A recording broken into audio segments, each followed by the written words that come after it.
Hello, Ron Mithril here once again, getting back to the Legend of Zelda Second Quest 100% run. This is going to be a bit of a lengthy video, so we're just going to go ahead and go for it. We finished the third dungeon. On the way to the fourth, though, there's a lot that we need to take care of. We're going to need a pretty good supply of rupees for the fourth dungeon. Also, we need the Power Bracelet, and that's going to take us well out of our way. Now, the quickest way to get it would be to cross the river that's near Death Mountain. However, we don't have the stepladder yet, and it's going to be a few dungeons before we do. Thus, we're going to have to go well out of our way for it. But we'll be getting some good stuff along the way, so it's not a total loss. It just means we have quite a trek ahead of us. Well, that simplifies things a bit. It's a secret to everybody. More or less, I think we're going to be exhausting the supply of secrets. We're just going to know all the best gossip in Hyrule today.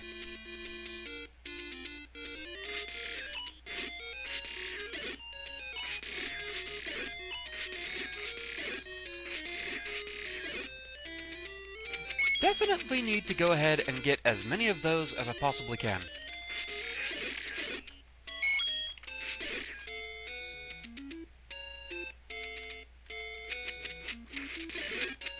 So much slowdown. Too many things on screen. So tempting as all these trees might look for burning purposes, it's another room where you need the whistle.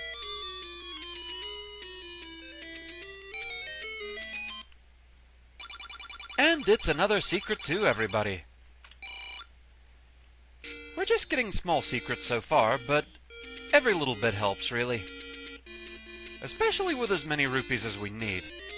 My goal right now is 150, actually. So, yeah.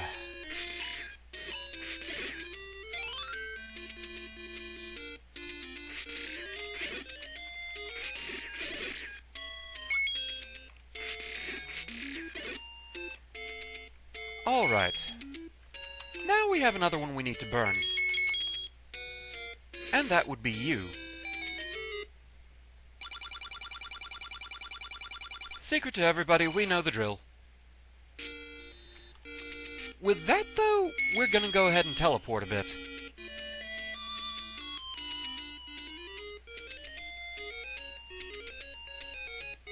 Not quite where I wanted to end up.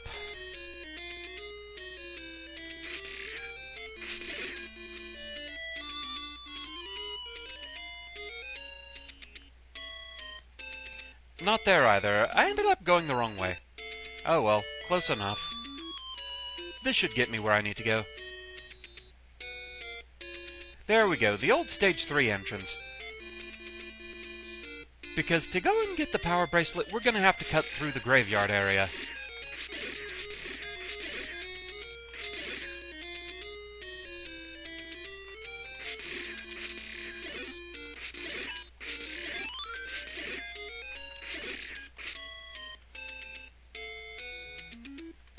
So we're going to come through here.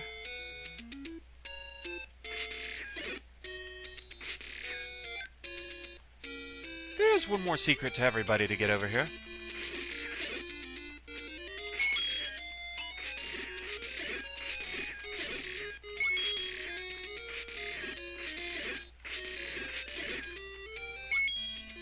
Right here.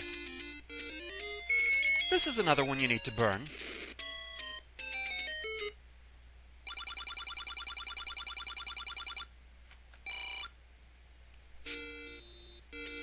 We may actually go past what I really need, but I'm nowhere near the cap on rupees, so we'll just go ahead and finish gathering all of them.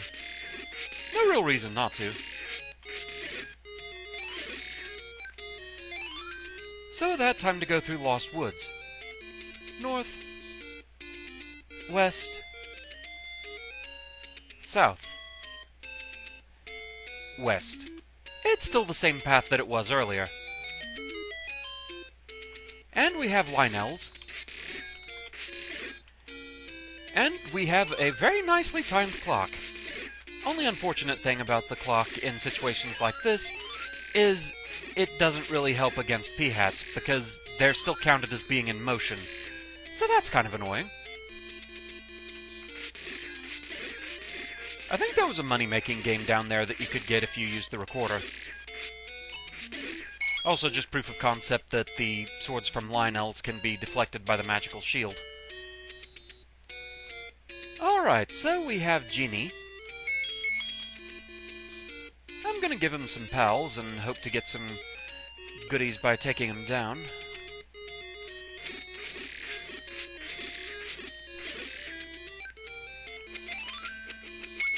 And not too terribly much, but something at least.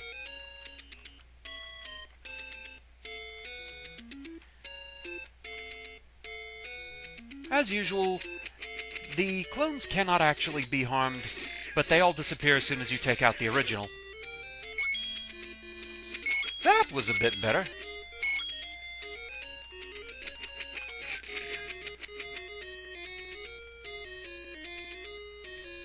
Just move that tombstone out of the way. And take anyone you want.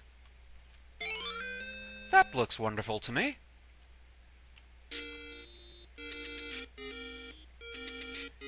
Nothing else really for us to do in the graveyard right now.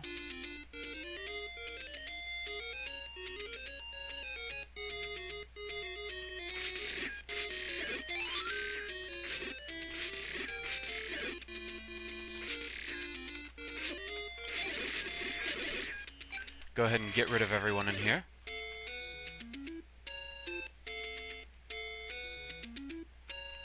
Well, this place still looks like a dungeon entrance.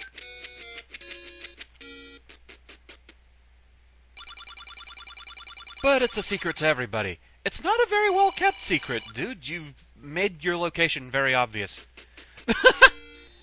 Might want to look into hiding it a little bit better if you're really keeping secrets.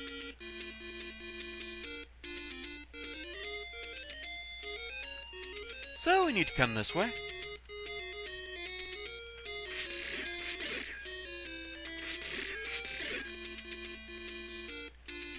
And once we're in here, we need to go wake up this particular Armos statue. And we have the Power Bracelet. We can push boulders now. A key thing we needed to get into the 4th dungeon. But as long as we're in the area, we're going to take care of a couple of other things.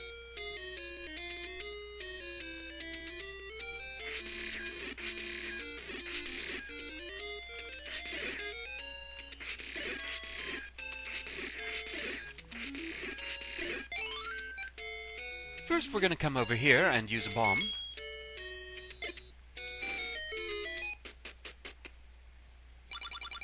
It's a secret too, everybody. And I think this may actually be the last one.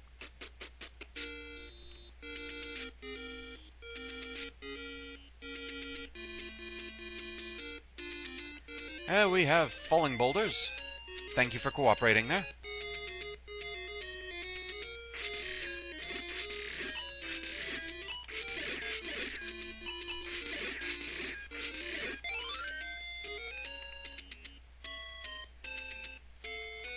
Need to find the right area to come back down. There we go. It's a little easy for me to get turned around in this area.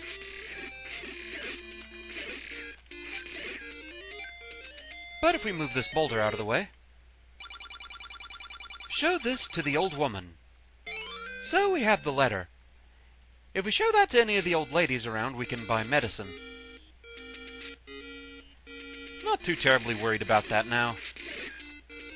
And honestly, the letter and the medicine, that's not even being kept track of in the stat tracker and title card thing, because it's such a transitive item anyway. If you don't have the second medicine, you have the first medicine, and if you don't have that, you have the letter, basically.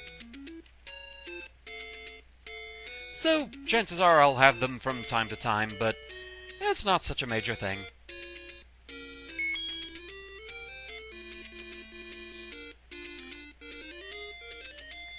Still one last thing to take care of.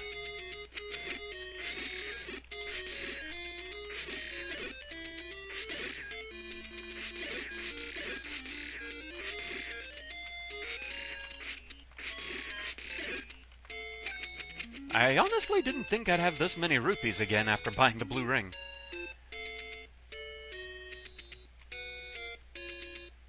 So there's the river that we couldn't cross since we don't have the stepladder just yet.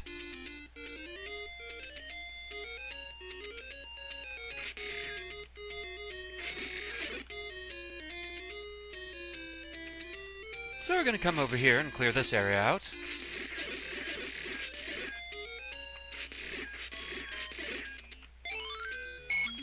As clear as we're going to get it.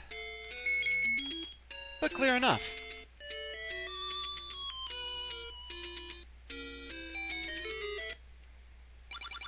Take any one you want. And we've officially started our second row of hearts. Alright. Oh, it's just going to open that again. I kind of need to travel.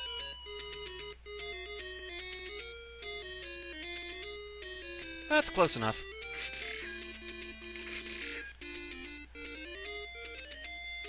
The really silly part of this is we just ended up on the other side of the river.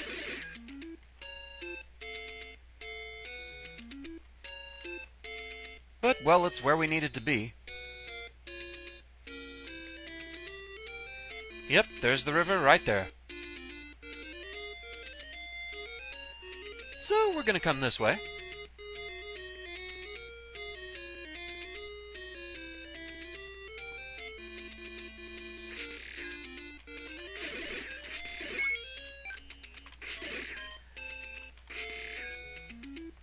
We have plenty of rupees for now.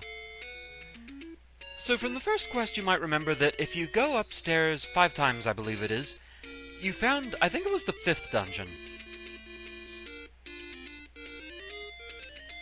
Just proof of concept that that still works, except now it just leads to a fairy fountain. Instead, the entrance to the 4th dungeon is here. And that's why we needed the Power Bracelet, and that's what started this whole merry chase. But with that, we've entered Dungeon 4, so back after a refreshing pause.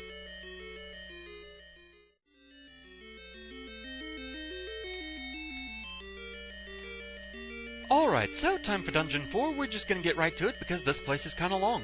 Intros are for people with spare time on their hands, and that's not us. So we're gonna light this room up. We're gonna be annoyed by bubbles being always in the way. And we'll have proof of concept that the White Sword can one-shot Zols, meaning they don't have a chance to split into 2 gels.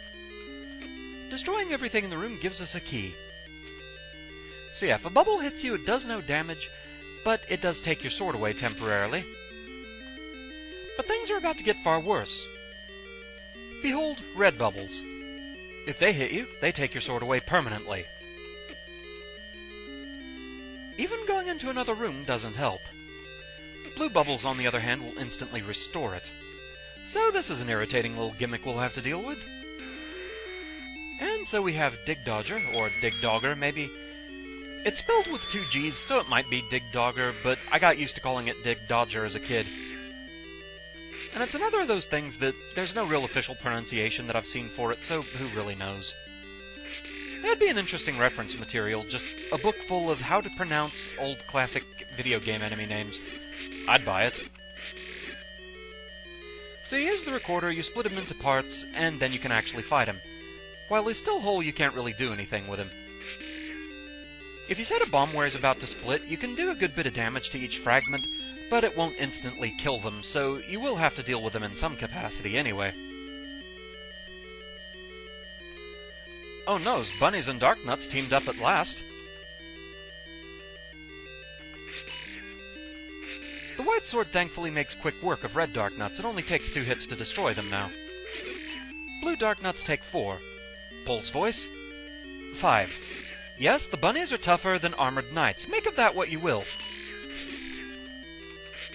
I just find that kind of hilarious. I think they actually might do more damage, too. Though that's an experiment I'd rather not carry out right now, thank you very much. But I mean, still, they're bunnies. You just can't really make bunnies frightening. I mean, even the movie Night of the Lepus, yes, they're giant bunnies that are causing a lot of damage and death and destruction and horror and everything, but they're not made to look scary or anything, they're just giant forced perspective bunnies. And so, even as they're murdering everybody, all you can think is, "Aw, look at the bunnies."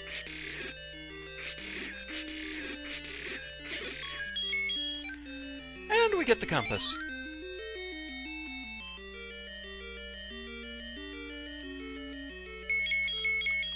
So again, we'll light the room.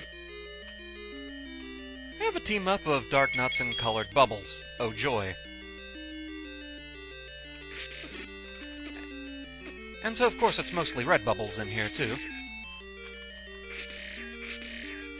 It might just be my imagination, but it feels like the red bubbles will go out of their way to track you down, whereas the blues will go out of their way to avoid you. It could also just be the fact that the blues are severely outnumbered in this room, so it might just feel like they're always in the way. Could be entirely wrong on that. But anyway, we're not going to go up there just yet. Instead, we're going to head this way. And we're going to deal with Aquamentus. If you watch, he telegraphs his moves by opening his mouth every time he wants to fire, but with the magical shield, he's a complete non-issue, and 3 stabs of the white sword do him in. And so we have this grouping of enemies again. Gibdo's, Keith's, and Pol's voice. I'm not really sure why that's such a common grouping of enemies. I think in one of the Game Boy Zelda games there was actually a puzzle involving this group. That they appeared together and you were told to defeat them in a certain order. I at least am fairly sure that Keith and Pol's voice were part of it. It's Gibdo that I'm actually not sure if he was. It's last one in the room.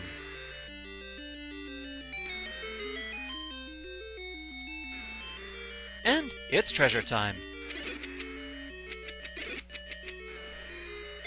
We get the magical book, which at the moment is completely and utterly useless. It only does something if you have the magical rod. It makes your magic a little bit more powerful. Basically what it does is when your magic from the magical rod hits a target or a wall, it bursts into flame. Normally it doesn't do that. I think there's actually some debate as to whether that really makes it helpful or not. We'll deal with you guys in a moment.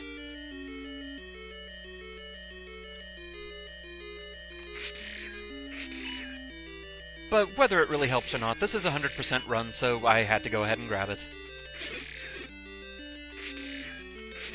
And hey, I mean, it's right there.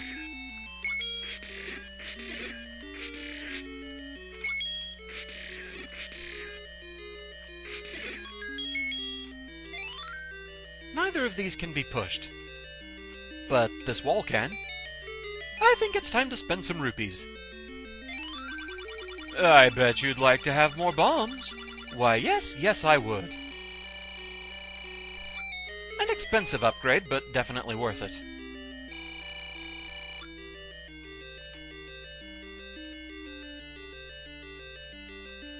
So if you really want, you can just go ahead and skip this room, but there is actually a purpose to defeating all the blue dark nuts. For one thing, I think it opens the door behind you if you just need to leave. But also, there is actually a room goodie for defeating everyone. And, well, with a white sword, they're still not really all that bad.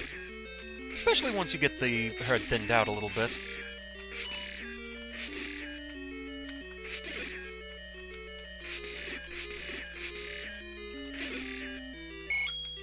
Yeah, sadly in my custom quest, I don't think I gave access to the white sword before spamming blue dark nuts like crazy. As much as I talk about, like, ROM hacks and custom quests just having difficulty for difficulty's sake, it kind of annoys me that I think I did the same thing when I was working on that. It's an easy trap to fall into, really. But yeah, we get a key for defeating everyone. Sometime if I have more time on my hands, I might want to go back and try and work more on that quest. I'm not even sure if I have the custom files I had anymore.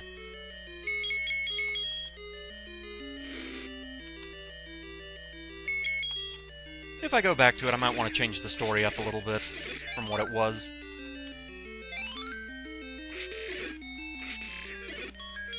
But yeah, I just wanted to come in this room and get it out of the way, because otherwise we have to waste a lot of time coming back in here.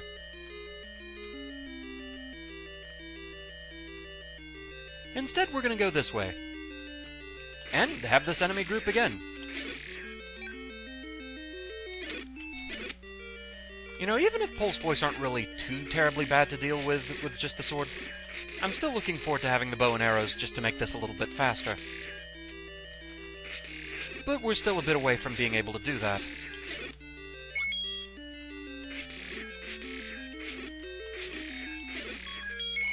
And another key.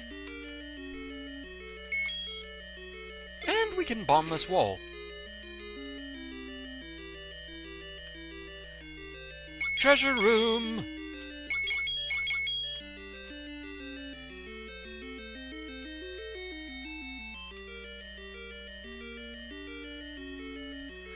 So thanks to how this room's set up, you're only going to have access to 2 directions at once. Well, 3 if you count going back the way you came. So going to the left would have been that room we visited earlier that I just wanted to get out of the way. Oh, you would turn. Yeah, just go ahead and eat that.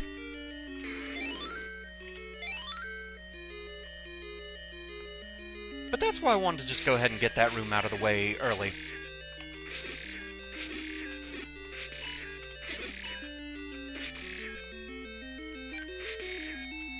The spitting statues do make this a little bit more annoying, but still not too terribly bad.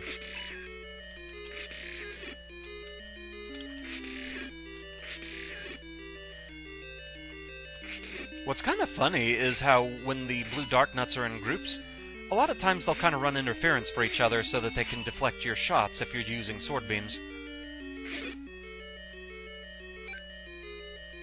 The power of teamwork!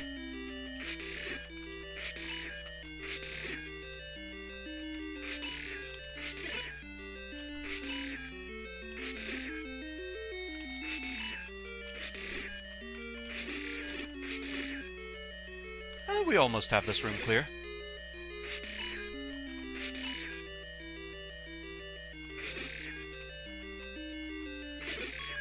And we get the map. Today's dungeon is brought to you by the letter D.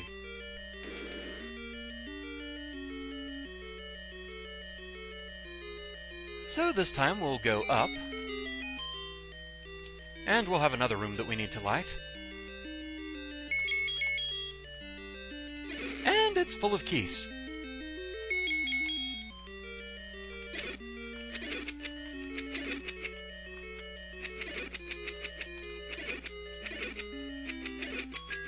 And that is super rude. There's absolutely no way to get that key without the stepladder, which we're not going to get for a couple dungeons yet. Coming from the other direction, you can't bomb that wall, you can't just press through it. Jerk move.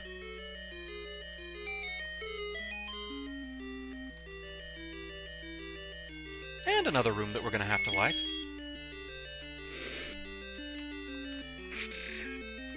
Oh, more dealing with dark nuts around colored bubbles. And in very narrow constraints, too. This is a pretty annoying room.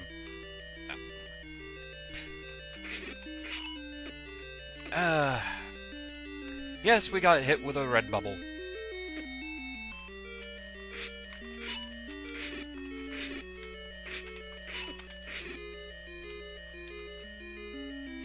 Of course, the one that I could have actually taken down with one more shot turned. So easy to get cornered by the bubbles here.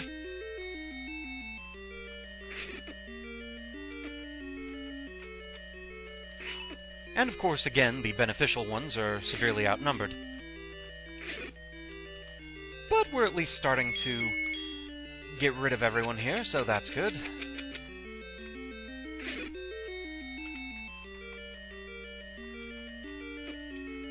It was get cornered by the dark nut or get cornered by the red bubble. Fun choices. Technically, we could have just come up here. If you go in the direction of the arrow. Could you be a little more vague? I actually am not really sure what he's talking about. Leave your life or money. Oh noes, the old mens were evil the whole time. Yes, these ones I often hear referred to as muggers. You have to permanently sacrifice a heart container, or give up 50 rupees. Gee, I wonder. What a jerk. But you have to deal with it to get through here. That's another thing I see in a lot of custom quests, is people that put in the Mugger Room and then wall off the choice to just pay money, so you have to give up a heart container. And when I see that, that's just an instant, okay, we're not doing this quest. Because that is just a severe jerk move. And so we have another of these guys to deal with.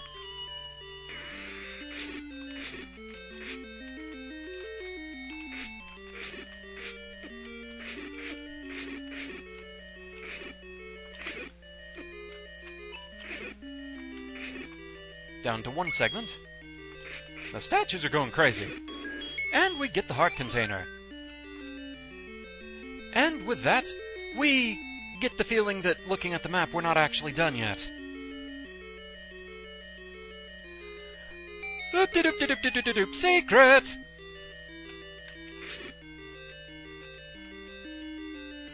So, yeah.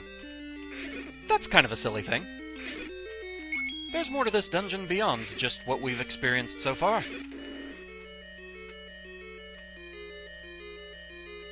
Including a trio of Dodongo. I have to hope these guys want to be more cooperative than the single one was. And so far that's a big no. Okay, good. I can at least get some more bombs back.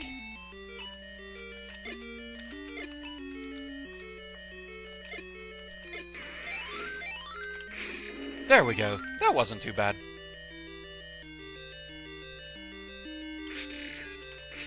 More dark nuts, more bunnies. Just another day at the office. If you use that door over there on the left-hand wall, that is a one-way trip. There's not even a door on the other side.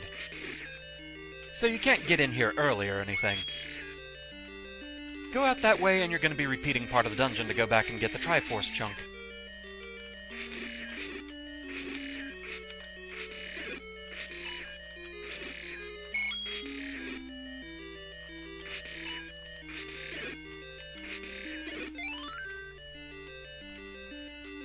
So we'll push that block. We'll come this way. And we get a more useful treasure for the moment. We get the raft. At least unlike the magical book, this will do something for us immediately. But now with that out of the way, we can go back down.